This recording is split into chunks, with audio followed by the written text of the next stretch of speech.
ब्रह्मसूत्राच्या 4थ्या अध्यायाचा विचार करत आहोत. 4थ्या अध्यायामध्ये त्याचे जे 4 भाग केलेले आहेत अंतर्गत, त्यातल्या पहिल्या भागातलं पहिलं सूत्र आपण काल घेतलं होतं. आज त्याचं पहिल्या सूत्रापासून आपण आता पुढे जाऊ. काल एक थोडीशी आवृत्ती केली आणि पहिल्या सूत्राचा थोडीशी पार्श्वभूमी बघितली.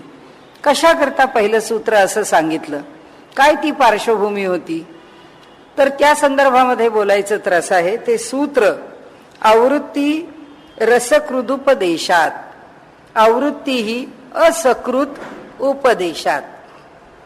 आवृत्ती ही एकदा नाही पुन्हा पुन्हा आहे असाच उपदेश केला आहे. म्हणजे परमार्थ मार्गावरचं कोणतंही साधन हे एकदा करून भागत नाही, त्याची आवृत्ती करत राहावी लागते. एकदा नाही अनेकदा, अनेक काळपर्यंत, दीर्घ काळपर्यंत करावी लागते. असा विषय आपण सुरू केला. आता त्यांनी हे सूत्र कशा करता घेतलं, काय कारण आहे? साधनाध्यायानंतर हा फलाध्याय सुरू झालेला आहे. या फलाध्यायामध्ये जो विषय मांडायचा आहे तो अर्थातच फल. कशाचं फल? पहिल्या अध्यायात ज्या ब्रह्माचं वर्णन केलं, दुसऱ्या अध्यायात ज्या ब्रह्माची सत्ता स्थापन केली, तिसऱ्या अध्यायात ज्या ब्रह्माला प्राप्त करण्याकरता साधना सांगितली, त्याचं फल आता 4थ्या अध्यायात काय, तर ब्रह्मप्राप्ती हे त्याचं फल आहे. आता साधना अध्यायाचा शेवट आणि साधना अध्यायाचं जे फल किंवा त्याची जी फलश्रुती, त्याचं हे पहिलं सूत्र आलं. या सूत्रात त्यांनी सांगितलं की फलामध्ये मोक्षाची अपेक्षा आहे, ब्रह्मज्ञानाशी अपेक्षा आहे, ब्रह्माशी एकरूप होण्याची अपेक्षा आहे. आता हे या साधनाध्यायाचं फल आहे. आता हे फल मिळवताना असं सूत्र का लिहिलं की एकदाच आवृत्ती किंवा एकदाच उच्चार करून भागत नाही किंवा एकदाच साधन करून भागत नाही. ते नामस्मरण असो, तो जप असो, ते स्तोत्र असो, ते सूक्त असो, तो योग असो, पुन्हा पुन्हा करावा लागतो. असं म्हणण्याचं कारण काय? त्याच्याकरता हे पुढची 2-3 सूत्र आहेत, ती त्याच एका गोष्टीची चर्चा करण्याकरता आहे.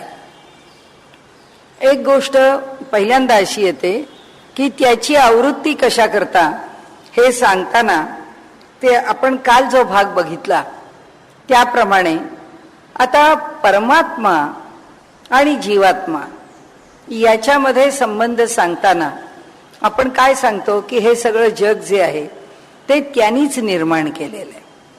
तोच आहे सगळ्या जगामध्ये, तोच नटून राहिलेला आहे, तोच भरून राहिलेला आहे. जर सगळ्या जगात तोच भरून राहिलेला आहे तर मग आम्ही कुठे वेगळे आहोत त्याच्यापेक्षा? आम्ही जर त्याच्यापेक्षा वेगळे नाहीच आहोत तर मग आम्हाला त्याला प्राप्त करण्याकरता साधना का करावी लागते? काही आवश्यकता नाही. जर आम्ही आणि तो एकच आहोत तर मग काय, आत्ताही आम्ही एकच आहोत, आत्ताही आम्ही वेगळे नाही आहोत, नंतरही आम्ही वेगळे असणार नाही. आणि त्यामुळे मग जर आमच्यात वेगळे पण नाहीच तर मग साधना कशा करता, ही एक शंका. दुसरी शंका काय की जर सगळं जग परमात्म्यानेच निर्माण केलेलं आहे तर मग मनुष्य शेवटी कुठे जाऊन मिळणार आहे? त्यालाच जाऊन मिळणार आहे, म्हणजे परमेश्वरालाच जाऊन मिळणार आहे. परमेश्वरालाच जाऊन जर तो मिळणार आहे तर मृत्यू झाल्यावर तो जाईल, तो परमेश्वराच्या जवळच जाईल. मग आयुष्यामध्ये साधना करण्याची आवश्यकता काय आहे? त्याची काही गरज नाहीये. हा दुसरा मुद्दा. तिसरा मुद्दा काय आहे की ठीक आहे, तुम्ही जर आम्हाला असं म्हणालात की आयुष्यात साधना करण्याची आवश्यकता नाही, हे काही बरोबर नाही. कारण मृत्यू झाल्यानंतर मनुष्य काही ईश्वराच्या जवळच जाईल असं नाही, पुन्हा जन्म घेऊन या पृथ्वी तलावर येईल. तो प्राणी होईल, तो कोणताही जीव असेल, त्याचं स्वरूप काहीही असू शकेल, तो पुन्हा जन्म घेईल आणि पुन्हा येईल. मग त्याला जर पुन्हा जन्म आहे, पुन्हा जर येणं आहे आणि तो जर त्याच्यापर्यंत पोचत नाही असं जर असेल तर मग म्हणाले ठीक आहे, हे जन्मजन्मांतर तो जीव फिरत राहील.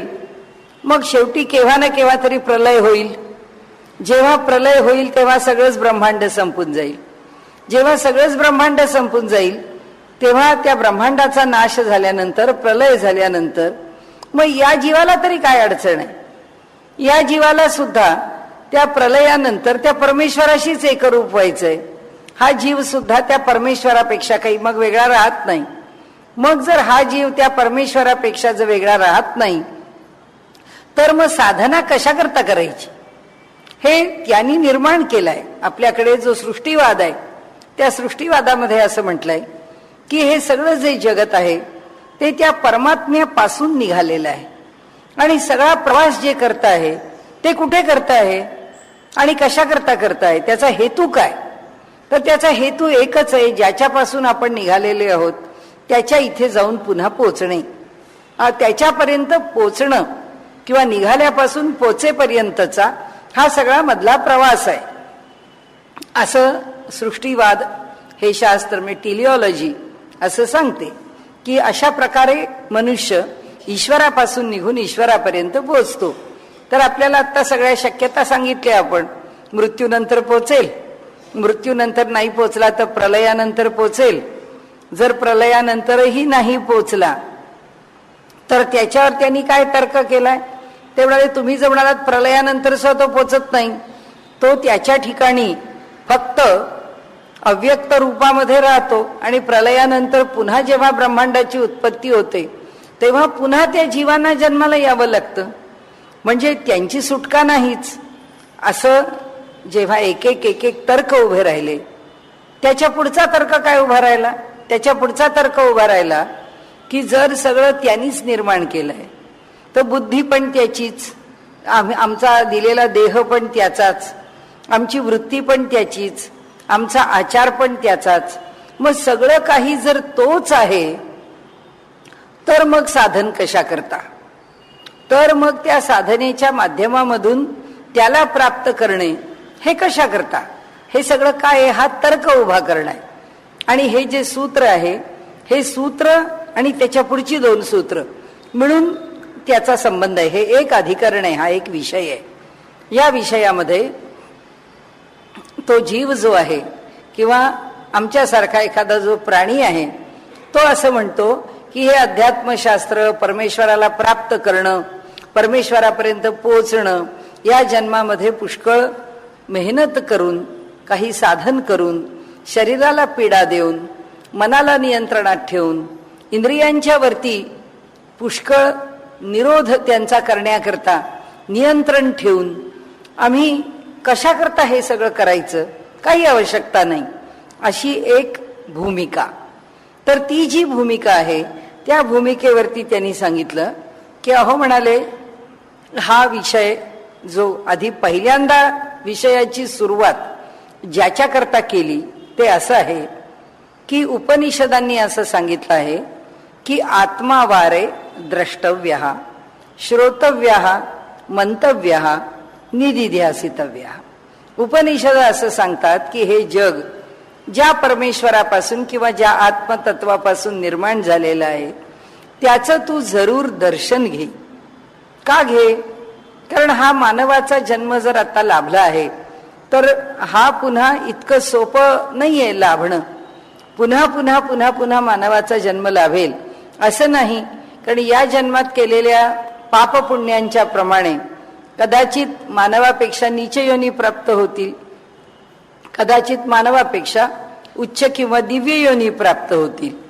मानवी जीवनामध्ये जितका मोक्षाकरता धडपड करण्याकरता माणसाच्याकडे ज्या कमतरता आहेत, दैवी किंवा देवता किंवा चांगल्या योनी, विद्याधर, गंधर्व, यक्ष आदी योनींच्या मध्ये जर चांगल्या प्रकारचं जीवन प्राप्त झालं तर मनुष्याला आठवणच होणार नाही की अरे ह्या दुःखातून मला बाहेर व्हायचं आहे. जसं मनुष्याला वाटतं तसं त्या योनीत काय आनंद आहे, पुष्कळ छान विहार करावा, स्वतंत्र जीवन जगावं, या सगळ्या सृष्टीचा आनंद लुटावा आणि आहे हा काळ आनंदामध्ये व्यतीत करावा. त्यामुळे आपण येऊन गेलेला विषय आपल्या स्मरणात असेल की त्यांनी तिथेही सांगितलं आहे की देवता लोकांना मोक्ष प्राप्ती करता धडपड करणं फार अवघड आहे. इंद्र देवता आहे, त्या देवतेला इतकं वैभव आणि स्वर्गाचा एवढा मोठा मिळालेला अधिकार आहे की तो म्हणतो कुणी सांगितलंय की हे सगळं करण्याकरता? कारण तिथे कसं आहे, दुःखविरहित सुख आहे, फक्त पुण्य भोगतायत. तर पुण्याचा भोग भोगत असताना माणसाला विरोधाची विपरीततेची आठवण होत नाही. आणि ती जर आठवण झाली नाही तर त्याला त्याची मर्यादा कळत नाही, त्याला त्याच्या उणीवा कळत नाहीत, त्याला पुढे काय आहे त्याची जाणीव राहत नाही, वास्तव काय आहे यापासून तो दूर जातो. आणि म्हणून त्या देवता लोकांच्या मध्ये, त्या देवता स्थितीमध्ये किंवा देवता रूपामध्ये त्या जीवांना असं वाटत नाही की ब्रह्माला प्राप्त करून घ्यावं, म्हणजे परब्रह्माला प्राप्त करावं. कारण हे सगळेच कुणी काही परब्रह्माच्या जवळ गेलेले नव्हेत, पण आपल्या आपल्या पुण्यानी उत्तम उत्तम लोक मिळवलेले आहेत. जसं आपल्याला वर्णन नरकाचं विदारक करून सांगितलं जातं, तसे पुण्य लोक पण आहेतच ना, जे पुण्यानी युक्त असल्यामुळे त्या ठिकाणी सुख आहे, आनंद आहे, वैभव आहे. आणि त्या लोकांमध्ये ते राहिलेले आहेत. तर त्या लोकांमध्येही मनुष्याच्या जन्मामध्ये ज्या प्रकारे परमेश्वर प्राप्तीची ओढ आहे ती तिथेही नाही, आणि नरक लोकात तर नाहीच नाही. त्याचं कारण असं की तिथे तर इतके हाल अपेष्टा कष्ट आहेत की त्या कष्टातून आपण कसं बाहेर पडावं याच्यामध्येच तो जीव इतका गांगरून गेलेला आहे, इतका बुडलेला आहे की त्याला त्याच्यातून बाहेर पडणं, सुटका करून घेणं याच्यापेक्षा अन्य कशाचं स्मरण होणं अवघड आहे. आणि म्हणून मानवी जीवन असं आहे की ह्या मानवी जीवनामध्ये सुख आहे, दुःख आहे. या मानवी जीवनामध्ये त्याला बुद्धी दिली आहे, त्याला कर्माचं स्वातंत्र्य दिलंय, त्याला उत्तमसा देह दिलाय, आणि या बुद्धीची मर्यादा ठेवलेली नाही. या देहाला कालाची मर्यादा असेल, पण देहाच्या माध्यमातून काही प्राप्त करण्याकरता देहाच्या ठिकाणी सुद्धा अचाट सामर्थ्य दिलेलं आहे. जर ते सामर्थ्य आम्हाला त्याच्यातलं बाहेर काढता आलं, ते जर आम्हाला वापरून घेता आलं, ज्याचं वर्णन योगशास्त्रामध्ये केलेलं आहे की देहाच्या माध्यमातून काय करू शकतो, आम्ही आमच्या मनाला पाहिजे तितकं वळण लावू शकतो, आम्ही आमच्या बुद्धीला पाहिजे तितकं विकसित करू शकतो. देहाच्या माध्यमामधून आम्ही आमच्या चित्ताचं सामर्थ्य पाहिजे तेवढं वाढवू शकतो. हा मानवाचा देह आहे. या देहाचं मोल करता येत नाही असा अनमोल देह आहे तो. आणि म्हणून इथे जर या जन्मामध्ये आम्हाला याच्यापर्यंत पोचण्याची इच्छा आहे किंवा असावी असं आपल्याला शास्त्र सांगतं की काय असावा आमचा उद्देश, तर आम्हाला परमात्म्याची प्राप्ती व्हावी किंवा आम्ही परमात्म्याची प्राप्ती करून घ्यावी असा आमच्या अंतःकरणामध्ये विचार असावा.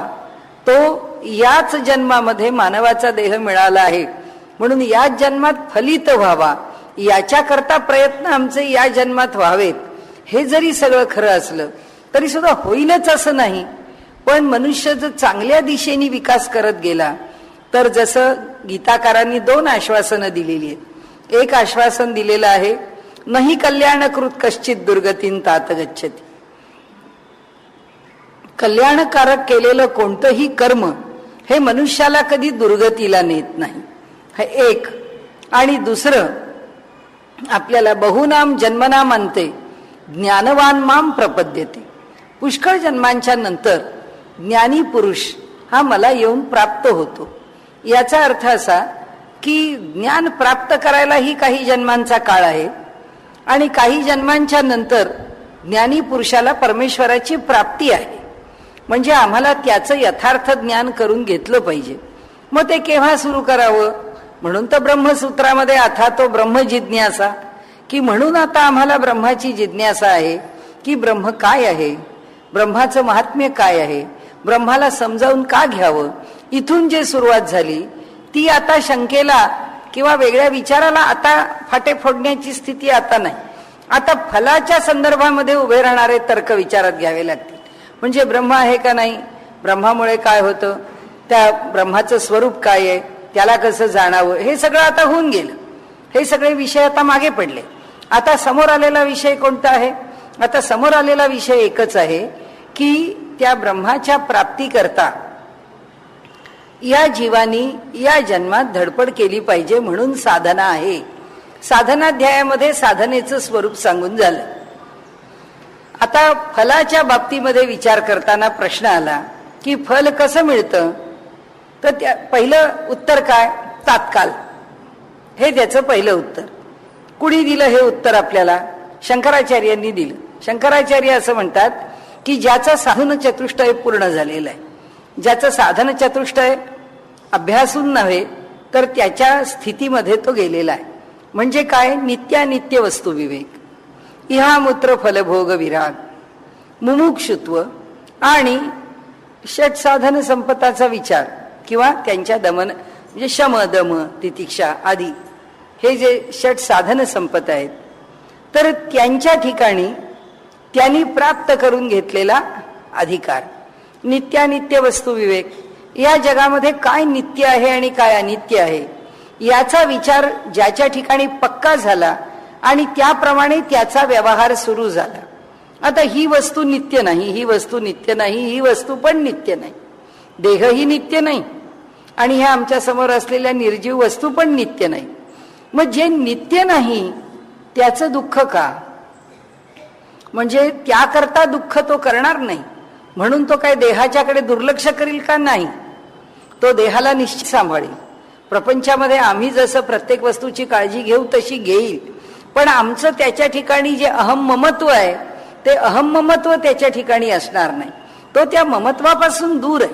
तो त्या ममत्वामध्ये आणि अहंकारामध्ये किंवा देहाच्या ठिकाणच्या अस्मितेमध्ये तो गुंतून पडणार नाही. ते म्हणतात हे एक आहे की त्याला प्रत्येक वस्तूची नित्यता आणि अनित्यता. म्हणजे आपल्याला कोणीतरी दोन शिव्या दिल्या, आपल्याला रागावलं, कोणीतरी बोललं, कोणीतरी अपमान केला, कुणी आपली वस्तू चोरली, त्याचं किती दुःख होतं. देहाला मानापमानाचं दुःख आहे. वस्तू चोरली हे आमच्या मनाला होणारं सुख दुःख आहे, कारण ती वस्तू असण्याचं सुख आहे, प्लेजर ऑफ पोझेशन आहे, आमच्या जवळ होती, आता ती वस्तू गेली त्याचं दुःख आहे. आता हे सुखदुःखाची द्वंद्व आहेत. ही कुणाच्या आश्रयाने आम्ही चालवतो? हे आमच्या देहाच्या आश्रयाने चालवतो. शंकराचार्य म्हणतात अहो तो देहच नित्य नाही, त्या देहाच्या बरोबर जे अंतःकरण चतुष्टय आमच्या देहामध्ये आम्हाला खेळवत आहे, तो ते जे चित्त आहे ते चित्त तरी काय, ते स्वतः आहे, चैतन्याला लागलेली उपाधी आहे चित्त. म्हणजे आपला हा विषय मागे येऊन गेलेला आहे. तर चैतन्याच्या आधाराने राहिलेलं हे जे चित्त आहे ते आमच्या देहातून खेळत असतं, ते आमच्या देहातून व्यापार करतं, ते आमच्या देहातून एकेका वृत्तीने या देहाला नाचवतं. ते म्हणतात ज्याला कळलं वस्तू गेली त्या क्षणी मनात अरे आपल्याकडनं सांभाळायला चुकली का, पण ठीक आहे गेली, आता ती आपली नव्हती म्हणून गेली. आजपर्यंत तिचा आपला संबंध होता, काय आपल्या मनाला त्याचं स्पष्टीकरण द्यायचं असेल दिलं, गेली त्याचा पुन्हा विचार नाही. नाही तर मनुष्याला 10 वर्ष झाली तरी अहो ते काय चांगली वस्तू होती, पण बघा गेली, मला अजून सुद्धा त्याची आठवण झाली की हळहळ होते. आता हळहळ होते म्हटल्यानंतर केवढे दृढ संस्कार त्या वस्तूचे अंतःकरणावर करून घेतले. जे विनाशी संस्कार आहेत त्या विनाशी संस्कारांना इतकं बलवान का करायचं? म्हणून शंकराचार्य म्हणतात नित्यानित्य वस्तू विवेक ज्याला कळला त्याच्या ठिकाणी संस्कारांची खोली किंवा संस्कारांची दृढता हळूहळू कमी होतच जाते. हा नित्यानित्य वस्तू विवेक आहे. दुसरा इहामूत्र फलभोग विहाग, त्याच्याबद्दलचं इहामूत्र फलभोग हा जो आहे तर हा इहामूत्र फलभोग आणि विराग. आता ह्या फलाच्या भोगाच्या विषयीचा विराग, इह म्हणजे इहलोक, अमूत्र म्हणजे स्वर्गलोक, फलाचा भोग तिथे मिळणारी जी फलं आहेत त्याचा उपभोग, विराग त्याच्याविषयी वैराग्य, त्याच्याविषयी विरक्ती, म्हणून इहामूत्र फलभोग विराग. आता या लोकामध्ये म्हणजे इथे अमुक एक गोष्ट मला मिळावी, अमुक एक गोष्ट घडावी, ती अशीच असावी, असं जे व्यवहारामध्ये आमचं हवं आणि नको हे दोन्ही असतं. हे पाहिजे आणि नको हे असं नसावं, हे आता आपल्याला नको. आपण म्हणतो आता खूप झालं, याचा आता कंटाळा आला, म्हणजे या सगळ्या लोकांच्या बोलण्याचा कंटाळा आला, या घरात राहण्याचा कंटाळा आला, या घराला रंग नाही दिला तरी आपण म्हणतो झालं आता 2 वर्ष झाली, आता हे असं घर बघून राहायचा आम्हाला कंटाळा आला. आम्हाला कशाचा कंटाळा येईल सांगता येत नाही, काय नकोसं वाटेल आम्हाला सांगता येत नाही. काय हवं, प्रत्येक गोष्टीत आम्ही गुंतलेलो आहे. हे पाहिजे, हे नको. एक भाजी 4 दिवस खाल्ली की झालं. आता किती वेळा ही भाजी आठवड्यातनं 2दा झाली, आठवड्यातनं 3दा झाली, आता कंटाळा आला. त्यांनी असं म्हटलंय, ह्या इहलोकामधल्या इतक्या लहान लहान गोष्टीपासून उपभोगाविषयी आणि त्यागाविषयी आमचं मन गुंतलेलं आहे. शंकराचार्य म्हणतात हे दोन्ही सुटलं पाहिजे. म्हणजे ह्या इहलोकावरचे पाहिजे पाहिजे पण सुटलं पाहिजे, नको नको पण सुटलं पाहिजे. दुसरं अमूत्र. स्वर्गामध्ये काय फलभोग आहेत त्याचं वर्णनच वाचलेलं आहे. कोण जाऊन आलंय स्वर्गात? कारण एकदा स्वर्गात जायचं म्हणजे गेलं की पुन्हा परत येणं नाही. तो एक नचिकेत तेवढा जाऊन आला, आपण त्याची गोष्ट बघितलेली आहे. तो नचिकेत तेवढा जाऊन पुन्हा पृथ्वी तलावर आला नाही. तर एकदा स्वर्गाला गेलेला कोणी पृथ्वी तलावर परत त्याच देहाने येत नाही. पण ते म्हणाले की स्वर्गाची जी सुंदर सुंदर वर्णन आहे त्या वर्णनाची मनुष्याला आसक्ती आहे, आकर्षण आहे. त्या बाबतीमध्ये त्यांनी पूर्वमीमांसेची मर्यादा सांगितली की यज्ञाच्या प्रक्रियेमधून मिळणारी जी फलं आहेत, स्वर्ग कामो यजेत, स्वर्गाच्या प्राप्तीकरता यजन म्हणजे यज्ञ, त्या फलाकरता ते यज्ञ आहेत. म्हणाले त्या स्वर्गातल्या फलाची ज्याची इच्छा सुटली, ज्याला स्वर्गातली सुद्धा फलं पाहिजेत, कायम स्वर्ग पाहिजे, कायम सुख पाहिजे, या सगळ्या ज्या अपेक्षा आहेत ह्या ज्याच्या सुटल्या, हा दुसरा भाग. तिसरा, ज्याला मोक्ष मिळण्याचीच जिज्ञासा किंवा विलक्षण उत्कट अशी इच्छा निर्माण झाली की त्याला नक्की वाटतं की या जगामध्ये आपण केव्हाही आलो, कितीही वेळा आलो तरी आम्हाला शरीराच्या मर्यादा राहतील, मनाच्या मर्यादा राहतील, बुद्धीच्या मर्यादा राहतील, परिस्थितीच्या मर्यादा राहतील. यातलं सगळं काही आम्हाला अनुकूल असणार नाहीये. किती 80% अनुकूल असलं तर 20% प्रतिकूल असेल. त्या प्रतिकूलतेला मन तयार होणार नाही. ती प्रतिकूलता त्या 80% आम्हाला असलेल्या अनुकूलतेबरोबर प्रतिकूलता किती तीव्र असेल, त्या सगळ्या गोष्टीचा मनुष्य विचार करतो. ती काहीही नाही तरी देह तर रोज झिजत जातो, त्याला तर वृद्धावस्था येते, ते तर काही क्लेश शरीराला भोगायला लागतील. अशा अनेक कल्पनांनी मनुष्याच्या ठिकाणी देहाविषयी आणि ह्या जगातल्या मिळणाऱ्या उपभोगांच्या विषयी एक प्रकारची उदासीनता निर्माण व्हायला लागली. ही पातळी शंकराचार्यांना अपेक्षित नाही. आपण काल बोलल्याप्रमाणे त्यांचं म्हणणं असं की ज्याला फक्त डोळ्याला मोक्ष दिसतो, अर्जुनाला दिसणाऱ्या त्या माशाच्या डोळ्यासारखा, की दुसरं त्याला काही दिसत नाही, की त्याला तेवढंच दिसतं, तो म्हणतो नाही हे सगळं झूट आहे, या जगाला काही अर्थ नाहीये, हे सगळं मिथ्या आहे, इथे काही आमचं मन रमत नाही, त्यामुळे आम्ही या जगामध्ये फार उत्सुकतेने काही मिळवावं ह्या आशेने आम्ही जगतच नाही, आम्हाला फक्त मोक्ष पाहिजे. आणि मोक्षाच्याच आशेने आणि त्याच्याच इच्छेने आम्ही आमचं जीवित व्यतीत करतो. म्हणजे या जन्मामध्ये आता फक्त मोक्षच हे मुमुक्षुत्व. आणि षट साधन संपत, त्याच्यामध्ये शम आहे, दम आहे, तितिक्षा आहे, या सगळ्या गोष्टींचा अवलंब तो इतक्या काटेकोरपणे करतो की त्याला ह्या जगाविषयीची जी काही उत्सुकता आमच्या दृष्टीने असेल तर त्या साधन संपदामध्ये त्याचे जगाच्या विषयीचा जो काही आकर्षणाचा भाग, जो काही आवश्यकतेचा भाग, जगाशी होणारा त्याचा संबंध आणि त्याच्यातून निर्माण होणारा क्रियाकलाप, की हे केलं ते केलं ते करावंच लागतं, मनुष्य आहे, व्यवहार करावाच लागतो, जे काही करावं लागेल त्या व्यवहारामध्ये तो ह्या षट साधन संपदामुळे अडकून पडत नाही, तो त्याच्यापासून अलिप्त आहे, तो प्रत्याहारी आहे, त्या प्रत्येक गोष्टीपासून तो दूर आहे.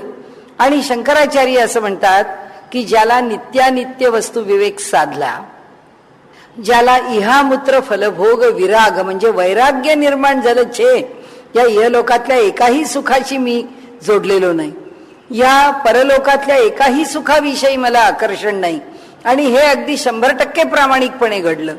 मुमुक्षुत्व अगदी परिसीमेच त्याच्या ठिकाणी असलं आणि ह्या साधन संपदांनी आपल्या शरीराला त्यांनी पूर्ण प्रत्याहारामध्ये ठेवलं की त्या प्रत्येक वस्तूपासून, म्हणजे डोळ्याचे विषय त्यापासून डोळे दूर आहेत. कानाचे विषय, त्यापासून कान दूर आहेत. कोणतीही गोष्ट मिळाली नाही, ईश्वराची प्राप्ती त्याच्याकरता धडपड नाही. त्याला जेव्हा करायचंय तेव्हा तो करेल. उपनिषदांनी जसं सांगितलंय ना, यमे वैश वृणुते तेन लभ्या तस्यैष आत्मा विवृणुते तनुस्वाम. त्याला, त्या परमात्म्याला, त्याला ज्याच्याकरता आपली तनु प्रकट करायची आहे त्याच्याकरता करील ना तो तनु प्रकट. त्याच्या आत्ता कर, 2 महिन्यांनी कर, या जन्मात कर, माझ्याकरता कर, मी एवढं केलं म्हणून कर, माझ्या आयुष्याची बाजी लावली म्हणून कर, नाही. त्यांना पूर्ण तितिक्षा आहे, अगदी पूर्ण सबुरी आहे. आणि ते म्हणतात की आता मोक्षाचा उपदेश म्हणजे त्याला केला. आता ही कोणती वाक्य आहेत? ही महावाक्य आहेत उपनिषदांची. त्या उपनिषदांच्या महावाक्यामध्ये तत्वम असी हे पहिलं वाक्य, ते तू आहेस, असं गुरूंनी, शंकराचार्य म्हणतात, ज्याला आता ज्ञान मिळवून कैवल्य मिळवायचं आहे आणि ज्याचं साधन चतुष्टय पूर्णपणे अभ्यासलं गेलं आहे आणि त्याच्या ठिकाणी आत्मसात झालंय, त्याला फक्त तत्वमसी असा उपदेश त्याच्या आचार्यांनी केला की तो तत्वमसी झालाच. त्याला पुन्हा त्याच्याकरता वेगळं साधन करावं लागत नाही. म्हणजे कसं आहे की चांगला घासून पुसून दिवा ठेवलाय, त्याच्यात वात ठेवली आहे, त्यात व्यवस्थित तेल लावलंय, काडेपेटी ठेवून दिलेली आहे, लावणारा आहे, आता फक्त काडी ओढून त्याला दिवा लावला, बस लावला की संपलं. तसं शंकराचार्यांचं म्हणणं आहे की हा जो तत्ववाक्याचा बोध आहे किंवा उपदेश आहे तो पुन्हा पुन्हा करावाच लागत नाही. तो एकदा केला, त्यांनी तो उपदेश घेतला की संपलं, तो ज्ञानीच झाला.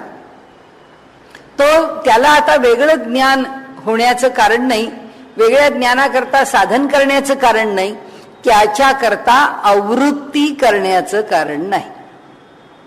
एकदा उपदेश, बस एकदा सांगितलं आणि तो एकदाचा उपदेश झाला की तो ज्ञानीच झाला. त्याला पुन्हा वेगळं काही आता साधन चालू ठेवण्याची अपेक्षा नाही. आता इथे सूत्र काय सांगतं की ही परिस्थिती कशी आहे किंवा ही जी गोष्ट आहे ती कशी आहे, ही अगदी त्याची आदर्श स्थिती आहे, आयडियल कंडिशन आहे की हे सगळं असं तयार आहे आणि फक्त त्याला उपदेश केलाय, झालं, ज्ञान झालेलंच आहे. आता वेगळा विषय, वेगळा विचार, वेगळं साधन काही नाही. पण इथे फलाध्यायामध्ये आता काल आपण थोडं पार्श्वभूमी म्हणून बघितलं, आता दुसरे भाग बघतोय आज आपण की मनुष्य तर्कानी त्याविषयी काय बोलतो. आणि आता तर्कानी नाही, आता प्रत्यक्ष आवृत्ती ब्रह्मसूत्र का सांगतं. ब्रह्मसूत्र म्हणतं असा ज्ञानी पुरुष, असा तयार पुरुष, असा तयार गुरु ही फक्त केव्हा तरी घडणारी घटना आहे. सामान्यतः जीवाला ब्रह्मज्ञान करून घेण्याकरता जी साधना आहे त्या साधनेची आवृत्ती करावीच लागेल. आवृत्तीच्या शिवाय त्याला ते साधन किंवा तो जो काही फलाचा भाग आहे तो फलाचा भाग साध्य होणार नाही. म्हणून त्यांनी आपल्याला सांगितलं की असं का, त्याच्याकरता कारण काय. त्याच्याकरता कारण म्हणाले एकच आहे, सर्वसामान्य माणसाचं चित्त चंचल आहे, सर्वसामान्य माणसाची वृत्ती अस्थिर आहे आणि त्याची जी इंद्रिय आहेत ती बाहेरचे विषय बघितले की ती गुंगून जाणारी आहे. आजची आमची टीव्हीची सिरियल चुकता कामा नये, आम्हाला कुठेतरी गावाला जायचं आहे, ते सगळं जे काही आमच्या आनंदाचे विषय आहेत त्या सगळ्या विषयांचं आम्ही इतकं बरोबर नियोजन केलेलं असतं की त्याच्या मध्ये मध्ये मध्ये मध्ये आम्ही आमचे कार्यक्रम करतो. का तर कधी आमच्या डोळ्यांचा आनंद आहे, कधी कानाचा आनंद आहे, कधी जेवण्याचा आनंद आहे. आपण सांगतो, कोणी म्हटलं आज आता भिशी ठेवूया तर लगेच बाकी नाही, आज आमची सकाळची भिशी आहे, पुन्हा संध्याकाळी नको, कारण दुपारी जेवण झालं तर संध्याकाळचं काही खाता नाही येणार. म्हणजे आमच्या जिभेचा सुद्धा आनंद आम्हाला पूर्ण मनमुराद लुटायचा आहे. इंद्रिय आपल्या आपल्या बाजूनी या जगामध्ये रमलेली आहेत. आमचं चित्त अस्थिर आहे, आमच्या वृत्ती चंचल आहेत. आणि म्हणून त्यांनी सांगितलं की आवृत्ती नाही असं आपल्याला काही म्हणता यायचं नाही. आवृत्ती मान्य करावीच लागेल, आवृत्ती आम्हाला स्वीकारावीच लागेल आणि आम्हाला उपासना किंवा साधन पुन्हा पुन्हा करावंच लागेल. दुसरं आपल्याला असं सांगितलं, आमची बुद्धी, आमच्या बुद्धीमध्ये सुद्धा काय संशय निर्माणच होत नाहीत असं नाही. साधन करायला जरी लागलो तरी साधन करता करता सुद्धा आमच्यामध्ये घेतलंय खरं करायला, मग दुसऱ्याला विचारतो मग ते तुम्ही करता त्याचा तुम्हाला काय अनुभव आहे? आम्ही अमक्या ठिकाणी जातो, आम्हाला असा अनुभव आहे. तुम्ही कुठे जाता, तिथे तुम्हाला काय वाटतं? म्हणजे ती बुद्धी एका ठिकाणी स्थिर व्हायला सुद्धा फार वेळ लागतो. ती दृढावत नाही लवकर, निष्ठा टिकत नाही. कारण आधी दृढ झाली पाहिजे, ती त्या ठिकाणी निष्ठा टिकली पाहिजे की आता काय होईल ते होईल, जे करतील ते करून घेतील. ज्यांच्या ठिकाणी आम्ही आमचा एक श्रद्धा ठेवलेली आहे, ज्या ठिकाणी आम्ही आमचा आदरभाव ठेवलेला आहे, आता ते आम्हाला तारतील, मारतील, पुढे नेतील, इथे ठेवतील, ते काय करतील ते करतील. कारण त्यांना सगळं कळतंय. कारण त्यांच्यापेक्षा आम्हाला जास्त कळतंय असं जेव्हा वाटतं तेव्हाच मनात संशय येतो. त्यांच्यापेक्षा आम्हाला जास्त कळतंय असं जेव्हा वाटतं तेव्हाच आम्ही त्यांना निवेदन करतो की बघा भगवंता, बघ बाबा, हे एवढं तू कर. अरे तो भगवंत आमच्यापेक्षा एवढा समर्थ, आमच्याकरता काय करायचं हे त्याला कळत नाही का? त्याला कळतच आहे, पण त्याला हलवून हलवून आम्ही खुंटा बळकट करतो की बाबा रे हे तुला सांगतोय, तुझं लक्ष असलं नसलं तर, आम्ही सांगताना तुला ऐकू आलं नसलं तर पुन्हा एकदा सांगतो, एवढं आमच्याकरता कर. त्यांनी सांगितलं याकरता जे निष्ठेचं स्वरूप आहे, ती निष्ठा टिकून राहणं आपल्याला अवघड असतं. ती निष्ठा आपल्या ठिकाणी टिकणारी निष्ठा निर्माण व्हावी लागते. आणि म्हणाले प्रत्येक वेळी सावध राहावं लागतं की आज कंटाळा येईल, उद्या नको वाटेल, परवा अडचण येईल, पण जे घेतलं आहे ते त्या निष्ठेनी चालवायचंच आहे. ही जी धारणा आहे ती पक्की झाली पाहिजे. आणि म्हणून ते म्हणतात की त्याकरता सावध राहिलं पाहिजे.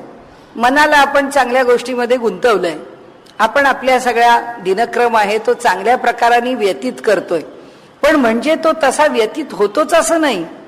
कधी कधी असं होतं, गडबड होऊन जाते आणि मन जे आहे ते चंचल होतं, मन जे आहे ते कशात तरी अडकतं. मन जे आहे ज्याची आपण कल्पनाही केली नाही अशा बाबतीमध्ये ते गुंतून जातं. म्हणजे माणूस म्हणतो की कधीच असं आम्हाला वाटलं नाही की आमच्या घरातली ही व्यक्ती असा भ्रष्टाचार करील. कारण असं शक्यच नाही. जो मनुष्य अत्यंत निस्पृह आहे तो कसा याच्यामध्ये अडकेल. आणि मग मनुष्य असं म्हणतो की वेळच चांगली नव्हती, की तो काळ असा होता की त्या काळी आपल्याला आपण काय करावं ह्या कृतीवरती आपण बेसावध होतो. अगदी परवा माझ्या आयुष्यात घडलेला प्रसंग सांगते. मी आता गावाला गेले होते, नांदेडच्या जवळ गोरटं म्हणून स्थान आहे, तिथे उतरायला उमरी हे गाव आहे. त्या उमरी गावाला उतरून 3 किलोमीटरनी अंतरानेच ते गोरटं गाव येतं. त्यामुळे त्या 3 किलोमीटरच्या अंतराकरता त्या रिक्षा आहेत, टेम्पो आहेत, छोटे खेडेगाव आहे. त्या अंतराकरता लोक असतात काही ना काहीतरी सर्व्हिसेस देणारे. सगळे जगभर फिरलेली मुलगी आपल्या बहिणीबरोबर एसी डब्यातून प्रवास करून त्या उमरी गावाला उतरणार आहे. आता ती प्लॅटफॉर्म दिसला उमरीचा आणि तो एसी कंपार्टमेंट प्लॅटफॉर्मच्या बाहेर, कारण गाड्या मोठ्या असल्या आणि खेडेगावातले प्लॅटफॉर्म्स लहान असतात, डबा बाहेर लागला. तर तिला वाटलं गाडी अलीकडेच कुठेतरी थांबली आहे. आणि मग अरे उमरीचा तर बोर्ड दिसतोय, म्हणजे आलंय गाव, असं म्हणून पटकन बॅग घेऊन समोर आली. ते दोन्ही दरवाजे उघडले तिने आणि पाहते आहे बाहेर, म्हणजे गाडीनी वेग घेतलेला आहे. त्या मुलीने आपल्या हातातली बॅग खाली टाकून दिली आणि स्वतः उडी मारली. आता जगभर फिरणारी मुलगी, चालती गाडी तिला कळते ना, कारण ती काही कंपार्टमेंट मधून कळली नाही असं नाही, कंपार्टमेंटचं दार उघडलंय, समोर आली आहे आणि असं असून तुम्हाला माहिती आहे त्याला आमच्या गाड्यांचे ते फुटबोर्ड्स आणि त्या प्लॅटफॉर्मचं अंतर याच्यात सुद्धा पुन्हा बरंच अंतर असतं. आणि ते तर पुढचं राहिलं, ते सोडूनच द्या तुम्ही. पण तिला उडी कशी मारावीशी वाटली. काय तुम्ही चेन खेचा. त्या खेडेगावातले गावं किती लांब, 3 किंवा 4 किलोमीटरवरती पुढे दुसरं गाव आहे. सांगायचा हेतू असा की तिला एवढी जबरदस्त हेड इंजुरी झाली की ती मुलगी सिरियस झाली. मग आता काय चुकलं. सावध पण गेलं. इथे हे जे अध्यात्म आहे ते अध्यात्म जे शिकवतं ते काही परमेश्वर प्राप्ती करताच आवश्यक आहे असं नाहीये. मनुष्याला व्यवहारामध्ये सुद्धा तितकाच सावधपणा आवश्यक आहे. थोडीही चूक, साध्या पायामधल्या आपल्या स्लीपर्स इकडच्या इकडे जरा सैल घातल्या गेल्या, आज आपली नाही, चला समोर कोणाची तरी स्लीपर आहे घातली, तसेच पुढे चाललो, स्लीपरमध्ये स्लीपर अडकळून पडून फ्रॅक्चर होणारी मंडळी आहेत ना. कारण त्याची सवय नाही, पायापेक्षा मोठी आहे, पायामधलं अंतर सावध नाही, म्हणजे जसं पाहिजे तसं. मग त्या पायावर दुसरा पाय जर जवळ पडला, रबरावर रबर पडलं, आपलाच तोल गेला, पडला मनुष्य. ही पण जवळचीच घटना आहे म्हणून आपल्याला सांगतात. लहानशा गोष्टी असतात, या काही फार मोठ्या गोष्टी नाही आहेत की ज्या बाबतीमध्ये सावधपण, हे तर परमार्थातलं सावधपण तर सोडाच तुम्ही. पण इथे त्यांनी सांगितलंय की मनुष्याच्याकडे कोणत्याच बाबतीत सावधपण नसतं. आणि म्हणून त्यांनी सांगितलं की साधक या परमार्थ मार्गावर कधी सटकेल याचा नेम नाही, कधी चुकेल याचा नेम नाही, कधी आपला मार्ग सोडून निघून जाईल याचा नेम नाही. मग त्याला 2-3 महिन्यांनी आठवण होते, तो म्हणतो बापरे, खरं सांगू का, चांगलं सुरू केलं होतं, चांगलं रोज जप करत होतो, चांगलं रोज मी काही वाचत होते, माझं चांगलं रुटीन बसलं होतं, सकाळी उठून ध्यानाला बसत होते. पण आता बघा या 3-4 महिन्यामध्ये जे सुटलं ते सुटलं, सगळंच सुटलं. कसं सुटतं त्याचं कारण आहे आपण तितके सावध राहत नाही. आणि म्हणून त्यांनी सांगितलं की तुम्हाला आम्ही आवृत्ती का सांगतो, पुन्हा पुन्हा तेच तेच करा असं आम्ही का सांगतो. त्याचं कारण ते म्हणतात की त्यांनी पुनरावृत्ती नाही सांगितलं, पण आवृत्तीचं सातत्य सांगितलं. आम्हाला पुनरावृत्ती करावी लागते की पुन्हा आवृत्तीला सुरुवात, की म्हणून आता आवृत्ती, पहिली आवृत्ती सुटली, 4 महिने गेले, 2 महिने गेले, 8 दिवस गेले, चला आता पुन्हा तीच आवृत्ती सुरू करू. मग ती पुनरावृत्ती झाली. पुनरावृत्ती नाही सांगत, ते म्हणतात एकदा आवृत्ती सुरू झाली की ती आवृत्ती कायम आहे. जे सुरू केलं आहे ते जन्मभरा करताय. म्हणून आपल्याकडे त्या मराठी गाण्यातलं एक सुंदर ओळ आहे जी मी कायम सांगते की जन्मभरीच्या श्वासा इतुके वेचियले हरिनाम, बाई मी विकत घेतला श्याम. म्हणजे एकदा सुरू झालं ना, झालं बस. आता एक श्वास सुद्धा त्याच्यातून फुकट नाही जाणार. तर इथे त्या ब्रह्माच्या प्राप्ती करता ते सांगतात की ती जी आवृत्ती आहे ते जे पुन्हा पुन्हा करणं आहे, तर रोजचा जो काही नेम सांभाळलाच पाहिजे. तिकडे काही लोकांच्याकडे त्याला कट्टाचा नेम असं म्हणतात की जो चुकतच नाही. तिकडे पद्धत आहे त्या संप्रदायामध्ये की ते म्हणतात नेम कसा, कट्टाचा नेम आहे की नेम चुकायचाच नाही. आणि तो चुकायचाच नाही असं जर असेल तर सावधपण असल्याशिवाय चालतच नाही. आणि म्हणून त्यांनी सांगितलं की इथे नित्य दक्ष राहिलंच पाहिजे आपल्याला. आणि ते म्हणाले त्याच्याकरता त्यांनी दृष्टांत दिलाय. आणि ते दृष्टांत असा देतात की म्हणाले जसं सैन्य आहे देशाचं, राष्ट्राचं, ते जर नित्य सावध राहिलं नाही तर राष्ट्रावरती परचक्र आल्याशिवाय राहणार नाही. आणि त्या राष्ट्रावरती पारतंत्र्याचा धोका आल्याशिवाय राहणार नाही. तसंच आहे म्हणाले ज्ञानाचं सुद्धा, की जर का साधन सुटलं तर त्या साधन मार्गावरती आम्ही किती मागे जाऊ, आमचं किती नुकसान होईल आम्हाला सांगता येत नाही. त्यामुळे आता आपण ह्या आवृत्ती शब्दावर आपण आता पुष्कळ बघितलं. आता त्याच्या पुढे त्यांनी सांगितलं लिंगाच्च, म्हणजे लक्षणांवरून. आणि लक्षणांवरून म्हणजे काय, आम्ही तुम्हाला एकदाची आवृत्ती का बरं मान्य केली नाही. आम्ही ती तुमची एकदाची आवृत्ती मान्य केली नाही याचं कारण असं की आम्ही लक्षणं पाहिली आहेत, आम्ही लक्षणांवरून मान्य केली नाही. मग कोणत्या लक्षणांवरून बरं तुम्ही मान्य केली नाही? आता ते इथे आपल्याला सांगतात. लिंगाच्च श्रुतीतील उपदेश लक्षणांवरून आवृत्तीच सुचवतो. की श्रुतीमध्ये जो उपदेश केलेला आहे तो कशावरून केलेला आहे? लक्षणांच्यावरून केलेला आहे. लक्षणं कुणाची? आता आपण थोडी थोडी आपली बघितली. लक्षणं जीवाची, लक्षणं परमात्म्याची. कारण प्राप्त कोणाला करायचंय? परमात्म्याला प्राप्त करायचंय. आणि त्याला प्राप्त करण्याकरता धडपड कुणाची? तर जीवाची. मग आता जीवानी ही आवृत्ती पुन्हा पुन्हा का करावी? कारण म्हणाले जीवाच्या लक्षणावरून.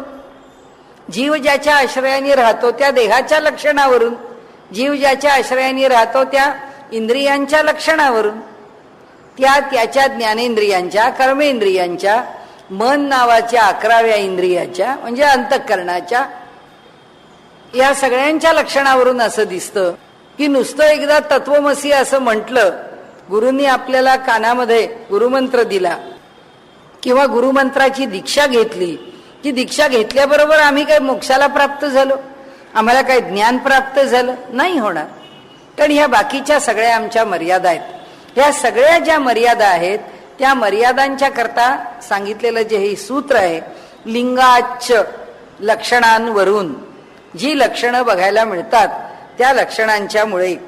आता म्हणाले ही जी श्रवणादींची आवृत्ती आहे ती तुम्हाला जी पुन्हा पुन्हा करायला सांगितली, हा ज्ञानाचा मार्ग आहे म्हणून श्रवणादींचा विचार घ्यायचा. आत्मावारे द्रष्टव्या, श्रोतव्या, मंतव्या, निधिध्यासितव्या, हे आपण लक्षात ठेवायचं. आता तत्वमसी इथे सुद्धा ते तू आहेस. आता ते म्हणजे परब्रह्म, तू म्हणजे हा जीव, आहेस म्हणजे तुमचं ऐक्य आहे, तुम्ही दोन्ही एकच आहात. ते तू आहेस म्हणजे तुमच्या दोघांमध्ये काही फरक नाही. तुमच्या दोघात जर काही फरकच नाही, मग आता हा तर्क करणारा आहे बसलेला आमच्यासारखा, तो म्हणतो आमच्या दोघांमध्ये जर काही फरकच नाही तर कशा करता आवृत्तीन साधन करायचं? हा तर्क आहे ना. आणि आपल्या लक्षात असेल आपण पहिल्याच अध्यायामध्ये अभ्यास करताना, विचार करताना 5वं सूत्र घेतलंय. तर्क अप्रतिष्ठित आहे. योग्य गोष्टीवरती उभा नसला तर्क तर नुसता तर्क हा नेहमी प्रतिष्ठेला पावत नाही.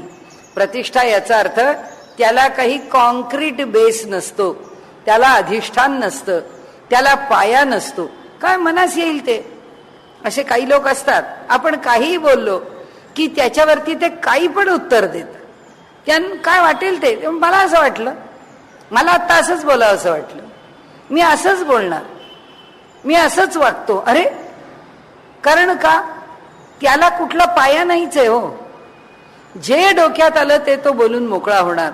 हा जो तर्क आहे, ही जी भूमिका आहे, हा जो विचार आहे, त्यांनी सांगितलं की असा तर्क करून तुम्ही म्हणाल की ठीक आहे मग तो आणि आम्ही एकच आहोत, तर आता कशा करता साधना? पुन्हा प्रश्न तुम्हाला तोच. तर ते म्हणाले तसं नाही. कुठे तो आणि तू एक आहात? जे वेदांनी सांगितलं, जे उपनिषदांनी सांगितलं की ती मूलभूत वस्तुस्थिती आहे. मूलभूत वस्तुस्थिती काय आहे? मुळात काय आहे? मुळातलं सत्य एकच आहे, एकच परमात्मा आहे. दुसरं सत्य काय आहे? त्या परमात्म्यापासूनच सगळं निर्माण झालंय. आपण आणि परमात्मा याच्यामध्ये काही भेद नाही, कारण सगळं काही तोच आहे. मग आपण मगाशी म्हटल्याप्रमाणे सगळं काही तोच आहे तर आम्हाला काही करायची गरज नाहीये. आता सगळं काही तोच आहे, त्यांनी जेव्हा तोच असताना सुद्धा मी नावाचा एक जीव निर्माण केलेला आहे आणि ह्या जीवाला जेव्हा माझं अमुक एक नाव असलेला हा देह हा दुसऱ्यांच्या देहापेक्षा, त्याच्या सुखदुःखापेक्षा आणि त्याच्या सगळ्या व्यवहार आणि वातावरणापेक्षा वेगळं आहे असं वाटतं, तेव्हा आपलं वेगळेपणच आहे. तेव्हा तत्वमसी कसं आहे? तेव्हा असं नाही आहे की ज्या अर्थी आम्हाला आमचं वेगळेपण आवडतं आहे, एखादी माझी वस्तू दुसऱ्यांनी घेतली की ती वस्तू मिळेपर्यंत आम्हाला चैन पडत नाही. म्हणजे एकरूपता आहे का भेद आहे? भेदच आहे. प्रत्येकाच्या ठिकाणी भेद आहे, आपल्या प्रत्येकाच्या वृत्तीमध्ये भेद आहे. मी, माझं, मला ही भावना आमच्याकडे आहेच आहे. ती भावना जोपर्यंत आहे तोपर्यंत तो परमात्मा आणि मी एक आहे कसं म्हणणार? जो तर्क आहे ना त्याच्याकरता आपण सांगतोय की तर्क अप्रतिष्ठित का आहे, तर्काला प्रतिष्ठा का नाही? त्याचं कारण तो तर्क करायला योग्य असा पाया नाहीये. आम्ही योग्य पायावर उभं राहून तर्क करत नाहीये. आमच्या मनाला आला तो तर्क करतो, मनास येईल तो तर्क नाही. असा प्रत्येकाचा तर्क भिन्न असेल. तो तर्क काही निष्कर्षाप्रत येत नाही, तो तर्क काही ज्ञानाप्रत येत नाही. त्याला त्याचा काहीतरी आधार पाहिजे, त्याला अनुभवाचा आधार पाहिजे, त्याला शास्त्राचा आधार पाहिजे, त्याला काही गृहीत कृत्य पाहिजे, म्हणजे काहीतरी हायपोथेसिस पाहिजे. आधाराशिवाय तर्क उभा राहत नाही. म्हणून त्यांनी सांगितलं, हो तुम्ही काय तर्क करता की तो परमात्मा आणि मी आम्ही दोघी एकच आहोत. तत् त्वम असी, ते तू आहेस. ह्या वाक्यावरून कुठल्याही साधनेशिवाय मी त्याला प्राप्त करून घेतलं आहे अशी जर धारणा असेल तर त्यांनी सांगितलं ही धारणा चुकीचीच आहे. कारण का? तो कसा आहे? तर तो शुद्ध आहे, बुद्ध आहे, मुक्त आहे. तो शुद्ध आहे, आम्ही मलिन आहोत. आमच्याकडे कितीतरी योगाचा अभ्यास, कुणाला इच्छा होईल की नाही माहिती नाही, पण आसन प्राणायामाचा अभ्यास प्रत्येक जण की फिट योगा म्हणून करतो की नाही? कशा करता करतो? कारण त्याला एक थिअरी माहीत झाली आहे की माणसाच्या देहातली टॉक्सिन्स बाहेर काढण्याचं काम योग उत्तम करतो. म्हणून प्राणायाम करावा, म्हणून आसनं करावीत. मग मनुष्य त्या योगाच्या अभ्यासाच्या मागे लागतो. म्हणजे आमची मलिनता आम्हाला माहिती आहे. आमच्या देहामध्ये मलिनता येते, आम्हाला ब्लड प्रेशर होतं. आमच्या देहामध्ये मलिनता येते, आम्हाला डायबिटीज होतो. आमच्या देहामध्ये मलिनता येते, आम्हाला हार्ट प्रॉब्लेम्स येतात. आमच्या देहात मलिनता येते, गुडघे दुखायला लागतात. आमच्या देहात मलिनता येते, नवीन नवीन रोग देहाचा आश्रय करतात. त्याला काही आहे का? त्याला डायबिटीज होतो का? त्याचे गुडघे दुखतात का? त्याला ब्लड प्रेशर होतं? त्याला काय होणार आहे? मला तो शुद्ध आहे, तो बुद्ध आहे. बुद्ध याचा अर्थ तो केवळ ज्ञानरूप आहे. त्याचं स्वरूप हे ज्ञानरूप आहे. म्हणून व्यवहारामध्ये आपण प्रबुद्ध शब्द वापरतो. प्रकर्षेण बुद्ध, प्रकर्षेण ज्ञान असणारा. आणि अप्रबुद्ध म्हणजे ज्याला अजिबात ज्ञान नाही, अगदी नर्मदेतला गोटा. प्रबुद्धच्या विरुद्ध अप्रबुद्ध. प्रबुद्ध म्हणजे फार प्रकांड पंडित ज्ञानी, उत्तम ज्ञानानी समृद्ध. आणि हा अप्रबुद्ध म्हणजे किती नाही, अगदी दगड असा. तर इथे त्यांनी सांगितलं आम्ही कसे आहोत? अज्ञानी आहोत. आम्ही म्हटलं आम्ही कुठे अज्ञानी आहोत? आम्ही चांगल्या एवढ्या डिग्र्या मिळवल्या आहेत. पण जे व्यवहारामध्ये मिळवलेलं एका क्षेत्रातलं ज्ञान आहे, शंकराचार्यांच्या वचनानीच आपण त्याला उत्तर देऊ. शंकराचार्यांना त्यांचे विद्यार्थी म्हणाले, समुद्राच्या किनाऱ्यावर बसलेले असताना, आपण पूर्वी ही गोष्ट एकदा सांगितलेली आहे की गुरुजी तुमचं ज्ञान या सागरासारखं अथांग आहे. तेव्हा शंकराचार्यांनी आपला जो दंड आहे संन्यासाचा, तो उभा दंड त्या पाण्यामध्ये घातला, वरती काढला. आता त्याला किती पाणी चिकटून आलं उभाच्या उभा? त्यांनी सांगितलं या सागराच्या मधलं जेवढं पाणी या दंडाला लागलं आहे आणि जेवढं ते बाहेर आलंय तेवढं या जगामध्ये असलेल्या ज्ञानाचा एवढाच कण मला लाभलेला आहे. आता शंकराचार्यांना सुद्धा कणभर ज्ञान लाभलं तर आम्ही अप्रबुद्धच की नाही? आम्हाला ज्ञान नाहीच आहे. त्यामुळे आम्ही अज्ञानी. आता हा व्यवहाराचा अज्ञानाचा विषय सोडून द्या, पण वास्तविक पाहता आम्ही जीवदशेला आलो कसे? देवानी एक अज्ञान निर्माण करून आम्हाला पाठवलं. अज्ञान कोणतं निर्माण केलं? आमच्याकडे पण चैतन्य आहे, त्याच्याकडे पण चैतन्य आहे. त्यांनीच तर आम्हाला चैतन्य दिलंय. नाही तर उगाच तत्वमसी म्हटलं असतं का? नसतं म्हटलं. तत्वमसी का म्हटलं? ते चैतन्यमय आहे. त्यांनी त्याच्यातलं चैतन्य देऊन या जीवाला निर्माण केलं. पण हा जीव निर्माण झाला कसा? त्या चैतन्यावरती अज्ञानाची चादर टाकून दिली. अज्ञान नावाची चादर टाकल्यामुळे हे चैतन्य म्हणजे परमात्मा आहे असं आता आम्हाला वाटत नाही.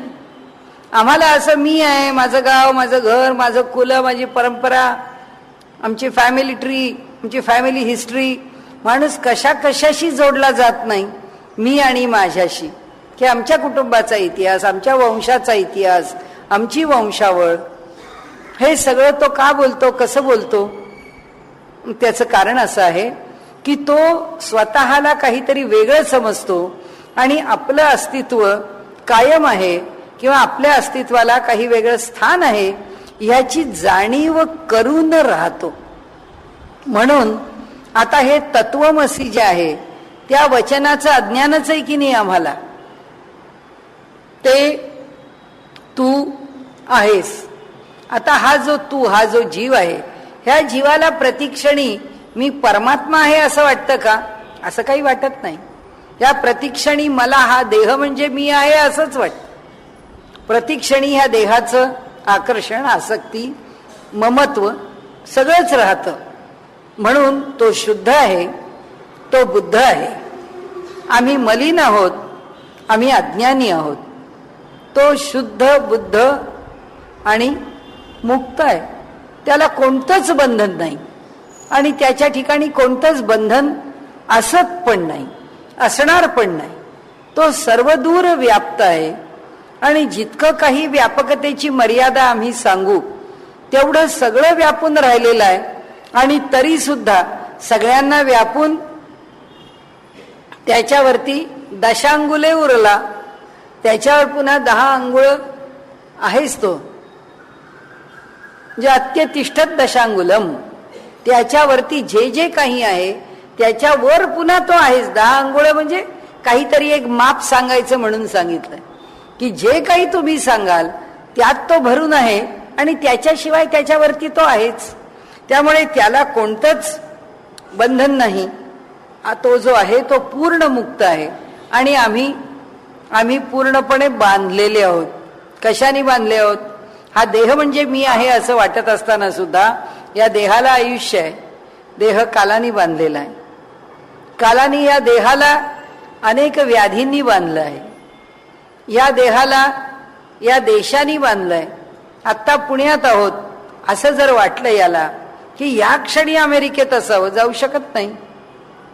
त्याला बंधन आहे, त्याला देशाची मर्यादा आहे, त्याला कालाची मर्यादा आहे. अमेरिकेला जाईल पण आधी तिकीट काढलं पाहिजे. तिकीट काढल्यापासून कमीत कमी 16 तास 14 तास तर घातलेच पाहिजे, त्याच्याशिवाय तो तिथं पोचणार नाहीये. त्यामुळे कालानी बांधला आहे, देशानी बांधला आहे. देश म्हणजे प्रदेश, त्यांनी बांधला आहे. आणि कशानी बांधला आहे? आणि साधन सामुग्रीनी बांधला आहे. आपल्याला रात्रीची वेळ दिवे गेले काही करू शकत नाही. आपण म्हणतो अगदी ठप्प झालं, इतक्या गोष्टी करायच्या होत्या. अहो आज आईस्क्रीमचा बेत होतो, फ्रीजच बंद, कुठनं आईस्क्रीम करणार? झालं म्हणजे साधन सामुग्री आहे तेव्हा प्रत्येक गोष्टीचं फल आहे किंवा ते कार्य यशस्वी आहे. साधन सामुग्री ही आमची मर्यादा आहे. कुणीतरी मोतीचुराचा लाडू करा असं सांगितलं तर तो जर आचारी असेल त्यांनी सांगितलं हो आम्ही मोतीचुराचा झारा ठेवत नाही, आमच्याकडे बुंदीचा झारा आहे. आपण ते बुंदीचा लाडू नकोय आम्हाला मोतीचूर पाहिजे. पण तो म्हणेल नाही ना माझ्याकडे झारा. त्याचं साधन असल्याशिवाय तो करू शकत नाही. प्रत्येक गोष्ट साधनाशिवाय होऊ शकत नाही. साधन ही आमच्यावरची मर्यादा आहे. आम्हाला स्वयंपाक बनवायचा आहे आणि भांडी नाही आहेत, नुसतंच धान्य धुन्य घेऊन आलो, तो उपयोग काय? त्याला ठेवायला भांड तर पाहिजे. त्या चुलीवर ठेवणार कसं ते धान्य? साधनाची मर्यादा आहे. म्हणजे मनुष्य इतक्या बंधनांनी बांधलेला आहे. ह्या सगळ्या बंधनांच्या मधून त्याला स्वातंत्र्य कशाचं आहे? तर त्याला कर्माचं स्वातंत्र्य आहे. कोणत्या कर्माचं स्वातंत्र्य आहे? मी या दिशेला जाऊ का मी या दिशेला जाऊ, याचं त्याला स्वातंत्र्य. तो ठरवू शकतो मी हे करू का मी ते करू. भ्रष्टाचारी लोकांच्या गराड्यात सापडलो, आता भ्रष्टाचार न करता मी राहू का मला भ्रष्टाचार नकोच म्हणून हा गराडा सोडून निघून जाऊ, त्याला स्वातंत्र्य. तो ठरवू शकतो की हे मला जमणारं नाहीये, हा प्रांत माझा नाहीये, मी नाही करू शकत, मी बाहेर पडतो, संपलं. काय निवडायचं, मार्ग कोणता निवडायचा, हे त्याला स्वातंत्र्य आहे. आणि म्हणून तेवढं बंधन त्याला नाहीये. एरवी तो बांधला गेलेला आहे. आता म्हणाले देहाचं बंधन आहे, इंद्रियांचं बंधन आहे, मनाचं बंधन आहे, बुद्धीचं बंधन आहे, विषयाचं बंधन आहे, वेदनांचं बंधन आहे, नाही कशाचं. या देहाच्या ठिकाणी अनेक बंधन आहेत. त्याच्यामध्ये परमात्मा अलिप्त आहे. हा जीव सगळ्या ठिकाणी लिप्त आहे. आपण म्हणतो ना, कुठली प्रपंचातून सुटका होते, आम्ही काय बाहेर पडणार, या एवढ्या जबाबदाऱ्या आमच्या गळ्यात आहेत, या सगळ्यातनं आम्ही कुठे जाणार. मग आपण काही जबाबदाऱ्या आपण घेतलेल्या, काही जबाबदाऱ्या लोकांनी दिलेल्या, काही जबाबदाऱ्या देहानी टाकलेल्या, की आता पाय दुखतात, आता गुडघे दुखतात, आता चालता येत नाही, देहाची जबाबदारी आहे. हा देह उचलून काही तेवढ्या पायऱ्या ओलांडून जाता येत नाही, मग काय करणार, मग आता घरीच बसतो, मग काय करणार, आम्ही काय आता कुठे जाऊ शकत नाही. माणूस म्हणतो तशा अनेक गोष्टी आहेत की या जीवाला कर्तृत्व आणि भोक्तृत्व यांनी बांधलेलं आहे. भोक्तृत्व भोगावं लागतं. 2 दिवस 3 दिवस 4 दिवस रात्र रात्र जागरण झाली, दिवसभर काम झालं, शरीर थकलं की आपण म्हणतो आता काय, आता एक पाऊल टाकणं अवघड आहे, आज विश्रांती घेतलीच पाहिजे. भोक्तृत्व याचा अर्थ सगळं भोगावंच लागतं. केलेल्या कष्टांच्या वरती सुद्धा भोगावंच लागतं. त्याला विश्रांती देऊन शरीराला पुन्हा पूर्वस्थितीला आणावं लागतं. शरीर अलिप्त आहे का, परमात्मा अलिप्त आहे. देहाने पुष्कळ कष्ट करून घ्या, पण माझ्या देहाला त्यात काही होत नाही, कारण माझा देह अलिप्त आहे, असं होऊच शकत नाही. कष्ट करणारा देहच आहे. रात्रभर जागले तर डोळे दुखणार आहेत, सारखं हिंडायला पळायला लागलं तर पाय दुखणार आहेत. जे करावं लागेल त्याचा भोग आहे. आणि कर्तृत्व आहे की आमच्या मागे ते कर्तृत्व लागलं म्हणजे काय, देवानी एवढं जग निर्माण केलं, तो काय कर्तृत्व संपन्न नाही का, तो पण कर्तृत्व संपन्न आहे. परंतु त्या कर्तृत्वामुळे तो आमच्याशी बांधून नाही पडला. तो देव जो आहे, तो जो परमात्मा आहे, ज्यांनी हे जग निर्माण केलं, त्यांनी हा देह निर्माण केला. हा देह निर्माण केल्यावर आतमध्ये साक्षी भावानी राहिला. तो या देहात राहिला, तो दुसऱ्या देहात आता कसा काय राहू बुवा, भानगड नाही. सगळ्या जगात राहून सुद्धा या जगात तो कुठेही अडकलेला नाहीये. सगळ्या ठिकाणी ते चैतन्य भरून आहे, तरीही ते चैतन्य या सगळ्यापासून अलिप्त आहे. हा विषय आपण आता उद्या घेऊ. आज इथे थांबवूया.